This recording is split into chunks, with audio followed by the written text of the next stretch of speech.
शायद तुम नहीं जानते हो प्रेमी, तुम्हारी छुअन से सिहर उठा मेरा एक पल।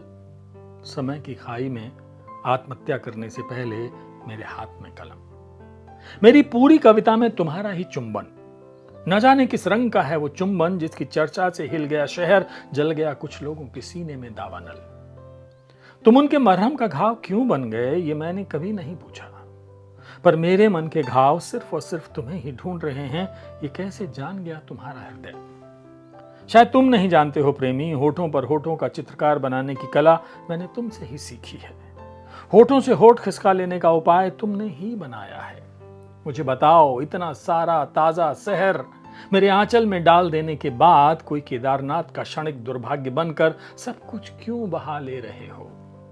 मेरे पैर पर पैर टिकाकर आंख से आंख छीनते समय धैर्य की चुनरी को कहां उड़ा ले जा रहे हो। ओ मेरे युग युग का भ्रम, तुम्हें आंखों का काजल और होठों की लिपस्टिक बनाकर पहन लिया है तो ईर्ष्या से मरी जा रही है हवा।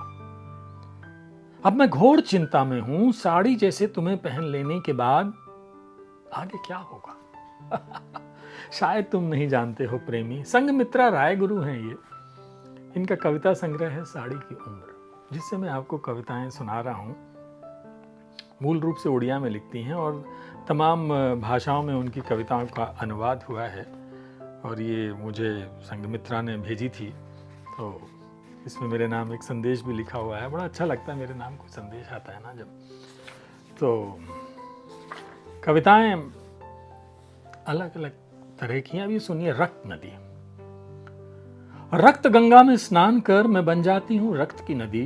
तुम मुझे सृष्टि कह सकते हो, मैं ही हूं जो सृज सकती है सृष्टि अपने रक्त मांस और सांस के गर्भगृह से। पवित्र और अपवित्र की सीमाओं के पार धरती का किला बनकर मैं चीरती हूं आकाश को। स्वयं अपने अस्तित्व को काटती हूं, शस्त्र की धार पर चलकर मैं नव सृजित करती हूं इस विश्व के बगीचे को, एक मधुर पीड़ा में बंधी हुई। क्या जानते हो कितने युगों का पुण्य जुटाती है मिट्टी जब वो फूल से फल में बदलती है। अब बताओ, क्यों अनछुई रहती है ऋतुमती के बदलते दिन। क्यों मंदिर के द्वार पर रोक है ऋतुमती के लिए। क्या सच में सूख सकता है पेड़ यदि उसकी छाया में गिरे ऋतुमती का स्पर्श। इस धरती को सजाने के लिए मुझे चीरना होगा, उर्वरा होने के लिए बीज बोने होंगे, मेरे शरीर से बहना होगा ऋतुस्राव का सत रस। ये मेरे लिए एक अनूठा उत्सव है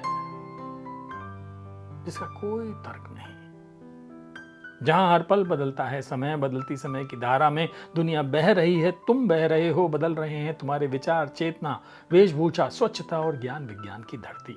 वहां तुम्हारी रचित ऋतुमती की हीनता की कहानी में मुझे नायिका बनने की आवश्यकता नहीं।